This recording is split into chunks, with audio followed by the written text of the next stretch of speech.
Dating beyond 30 is strange. You're too old for the seduction games, yet too young to quit. That's when I tried a local dating app recommended by a friend of mine. I matched with a 29-year-old girl named Claire. She was a brunette with big green eyes and a charming smile. We met at this charming, small cocktail bar down the block. At first, I assumed it would be awkward, like every previous date I'd been on. But Claire, well, let's just say she seemed different. When I got in, she was already waiting for me at the table, dressed in this cute red skirt paired with a white tank top.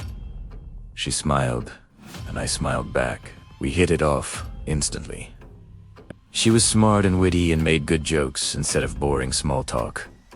And she listened. What more can a man ask for, right? After a couple of drinks, I asked if she wanted to return to my apartment. She did not hesitate. I live alone in a decent flat on the top floor with an open layout. When we entered, she complimented the artwork, lighting, and even my playlist. But then she glanced at my bookshelves, which were mostly empty other than a handful of books. You don't collect Labu? What? Lababu? The designer toys? You've never seen them. She got out her phone and showed me her wallpaper. It was of a wide-eyed, sharp-toothed, small creature that resembled a hybrid between a rabbit and a goblin. She then started scrolling her album and showed me photo after photo of glass cases loaded with toys. They were of various colors, sizes, and expressions. Some were smiling, while others were snarling. I have over 70, and each one is unique. I tried not to laugh. Unique. And these things, honestly, they resembled devil rabbits, probably the creepiest toys I've ever seen. Suddenly, her smile faded.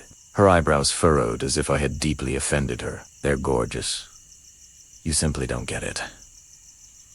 I shrugged and thought the best way to defuse the situation would be to play cool. Okay. Suri, to each their own.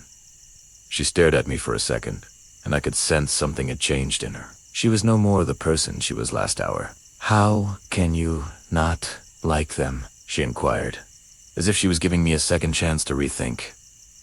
I chuckled. Honestly, if I ever saw one of those in my house, I'd probably burn it. That was the exact moment when everything went awry. Her expression went blank. Her pupils dilated, making her eyes scarier. She stood up slowly and walked to my kitchen counter without saying anything. I watched her pick up the sharp knife that I had left out while cutting limes earlier. I laughed nervously. Okay, are you doing something right now? 'Cause she shushed me, putting the knife on her lips. I brought you one, she whispered. What? She dug into her large tote bag and took out a miniature Lababu figure, jet black with scarlet eyes. She placed it on the counter close to the knife. I wanted him to meet you. I felt my chest tightening. Okay, Claire, enough of your jokes. Put the knife down. She did not move. Her eyes twitched like she was trying too hard to control herself. Then, in a low, shaking voice, she spoke. He heard what you said. You should apologize. I backed up, totally furious now. I'm not apologizing to some crappy toy. Just Miss Psycho is obsessed with it. My phone was on the couch about 10 feet away. I tried to remain cool. Look, it's late. You should probably leave. She suddenly lunged. I was ready to dodge, but she sliced my arm open and then started screaming about how I should apologize to her Laboob. I lurched backward, nearly tripping over the coffee table. I grabbed my phone and locked myself in the bathroom. I stood against the door while she kept kicking and banging on it like some maniac. I dialed 911. My hands were shaking. I informed them that a woman I had brought home was having a breakdown and that I was concerned for my safety. She stopped banging after about a minute, but I did not open the door. I pushed my ear against the wood and listened. I heard whispers. Her voice indicated that she was speaking to someone. She had stopped yelling or screaming, just whispering. It was terrible. 10 minutes later, 2 police officers arrived. As they got in, I opened the bathroom door just enough and pointed them at Claire, who was now sitting on the couch, clutching the Lababu to her chest like it was her forever treasure. The officers warned her, and then one of them cuffed her. She was bleeding from her hands, from thumping on the bathroom door too hard. There was cotton everywhere on the couch, as she angrily stabbed the pillows. When the cops were taking her away, she kept yelling. "How could anyone hate Lababu?" Her voice echoed in the corridor louder than it should have been. I came out of the bathroom and watched her leave. She did not look at me once. It was 3 weeks ago. The cops later informed me that Claire had no criminal record. She's clan, but she was a member of online forums with obsessive fan clubs that treated these toys like living entities. They believed she needed psychiatric evaluation. Claire said in her defense that the Labubi became her new purpose. They told me I could press charges against her, but I didn't. I knew they would send her to some mental institution anyway, so what's the point in making things harder for her? After all, she is sick because any obsession that erases your sense of reasoning is a medical problem. I haven't heard from her since. I just hope she gets all the help she needs. And to all the Lababu fans out there, you guys better stay away from me.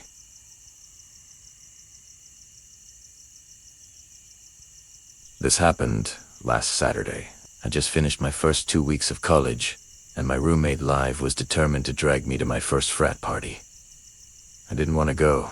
I barely knew anyone on campus, and the idea of being surrounded by drunk strangers didn't exactly thrill me. But Liv had a way of convincing people. By 9 p.m., I was standing outside the Alpha Beta frat house, wearing one of her tops, trying not to look completely out of place. The party was loud and chaotic and smelled like spilled beer and sweat. Music blasted from massive speakers in the backyard. People were dancing, laughing, and playing beer pong. I stood near the edge of the crowd, clutching a warm solo cup of jungle juice, pretending to text someone when I saw this guy sitting alone from the crowd. He was dressed in a green hoodie with hands in his lap and dangling, his feet in the pool, while everyone else was trying to show off or hook up. He just sat there, watching. I don't know what compelled me to walk over. Maybe it was boredom. Maybe it was curiosity. "Mind if I sit here?" He nodded. "Sure." He said his name was Mason. He was an art major and said he didn't really like parties, but came for the energy. There was something about him, calm yet uncomfortable. We talked about movies, tattoos, and the absurdity of frat life. He wasn't like the other guys here, so I let my guard down. And that was a huge mistake. Midway through our conversation, he rolled up the sleeve of his hoodie. "Check this out," he said. It was a tattoo on his forearm. A creature, big round eyes, sharp teeth, tiny ears. It looked like a demonic rabbit, cartoonish, but disturbing. "This is Lababu," he said, touching the ink gently. "I collect them, every version. We're kinda like soulmates." I tried laughing, thinking he was joking, but soon realized he was being dead serious. "Oh, aren't those like creepy kid toys?" He still didn't laugh. They're misunderstood. People make fun of them just to act cool. I gave an awkward chuckle and stood up. Anyway, I should find Liv. His eyes followed me as I walked away, but he didn't say anything.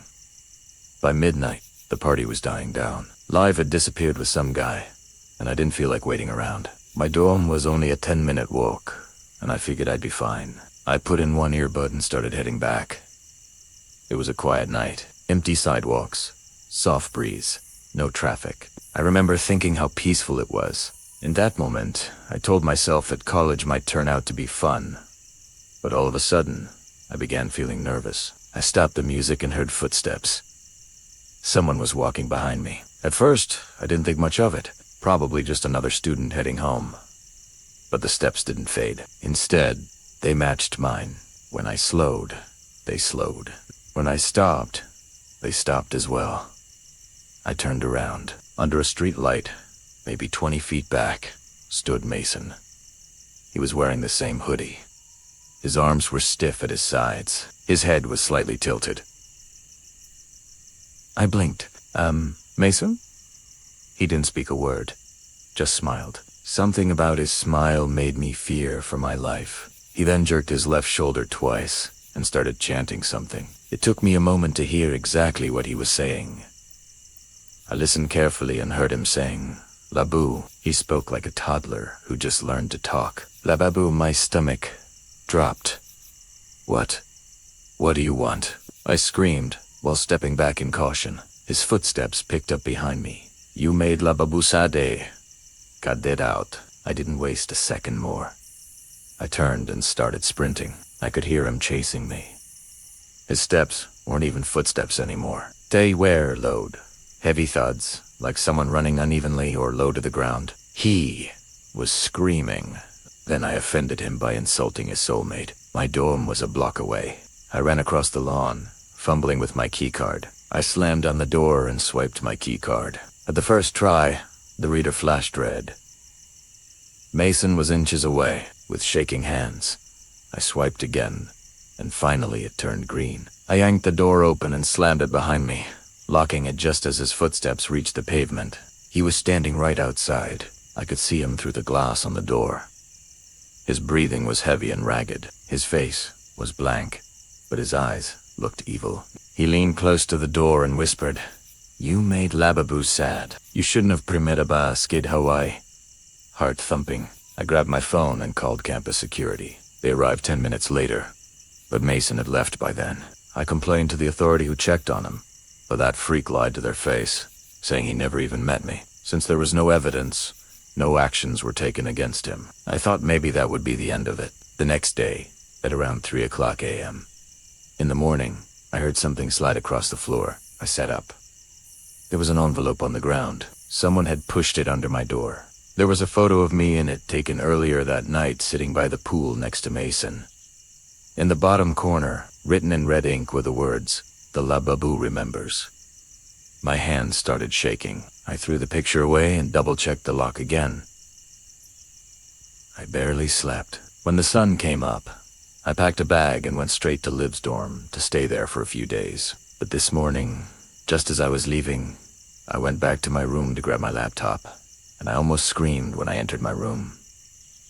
There was a pink Lababu toy sitting on my pillow. Its wide eyes stared directly at me. Its jagged teeth stretched in a grin that felt too real. I threw it in the dumpster and changed my dorm. I don't know what Mason wants. I don't know if he's going to make my life miserable now. But I do know one thing. I should have never laughed at Labubu.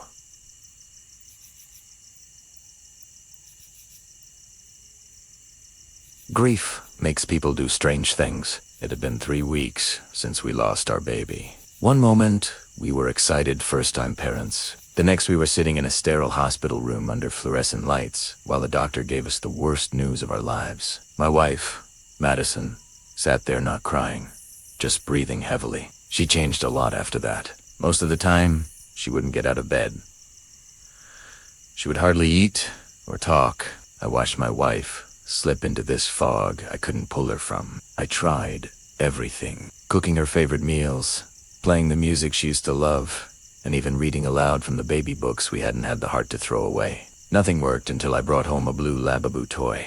Madison jokingly said that we'd put it on a shelf in our kids' room and say it was their watchdog. So, I bought it off a reseller and gave it to her in the morning. Suddenly, her face lit up. Like she came back to reality. She held it in her arms and hugged it to her chest like it was alive. It seemed like the toy filled this huge void in her. At first, I was relieved. Anything was better than the blank stare she'd been giving me. But over the next several hours, the comfort turned into something much worse. Madison wrapped the Lababu in a tiny blue blanket. In the afternoon, I watched Madison spoon-feed the Lababu applesauce. By evening, she'd placed it in the crib that was meant for our child. I couldn't stand it anymore. That's not a real child, Madison. It's just a toy. She turned her face at me, and for the first time, I felt scared of my wife. Her eyes were bloodshot and filled with disdain. "Don't talk like that around our son," I froze. "Maddie, that's not our son. Our son está." Her lips trembled, and for a moment, I thought she was about to cry. But then her face twisted into rage. "You're just like them." They said he was gone, but I can still feel him. Her breathing was getting rapid, and I feared she might do something hurtful. So, I didn't push it further. I told myself it was the grief talking, that it would pass, that sleep would help. I was wrong. That night, I woke up to an empty bed. Madison's creepy lullaby was echoing all around the house. I followed her voice and found her in the nursery. She was patting Lababu, like she was putting a baby to sleep. She even rocked it in her arms while continuing the lullabies.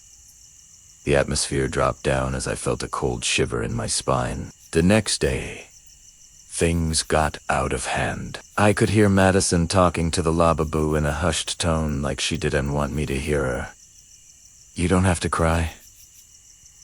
Daddy will hold you soon, I promise." Daddy. I'm no daddy to some creepiest toy. I tried to stop the madness. I tried to take it away from her. "Maddie, give me the toy." The second I reached for it, she screamed. She scratched my face, and we knocked over the crib in the process. Her gaze changed immediately. She pointed at me, going full psychotic, and yelled, "You're trying to kill him again." I backed away in shock. I should have called someone. I know that now. However, a part of me still believed that I could resolve the situation, so I waited for the night to fall. She calmed down by late afternoon. We didn't speak much. She sat in the rocking chair with the toy wrapped in the baby blanket, humming something under her breath. By 10 p.m., I was exhausted. I lay down and eventually drifted off. When I opened my eyes again, I couldn't move. My wrists and ankles were tied to the bed frame with strips of baby clothes, and Madison was standing right next to me holding a scalpel. I'd kept it in the emergency baby kit for cutting tags, medical tape, things like that. I'd forgotten it even existed. She leaned down and placed a Lababoo on my chest. It sat there, tiny and motionless, staring up at me with those wide red eyes and razor teeth. "What kind of dad are you? Your son has been crying for you all night. Madison, please." Her hands trembled as she raised the scalpel. "I'll untie you if you kiss him."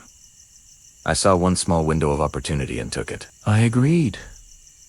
Madison smiled big once I said yes to her madness. She set me free, and together we sat on the floor rocking and kissing the Lababoo like it was our child. I watched her laugh, cry, and then laugh again. It was terrifying and painful at the same time. I made no wrong move until she got up, saying she needed to put our son in bed. The moment she left the room, I called the paramedics. I watched them take away my wife for psychiatric evaluation. She became frantic after being separated from the toy in the hospital. They had to sedate her, because she was kicking and biting everyone who came near her. After extensive consultations, the doctors suggested taking her to a mental facility in Florida because her violent behavior was increasing rapidly. It's been 2 weeks.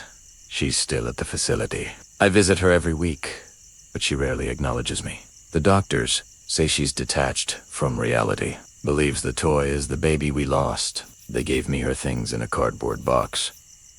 I haven't opened it yet, but I know what's inside. That twisted little toy. Every night, I swear I hear something scratching inside the closet. But maybe, that's just in my head.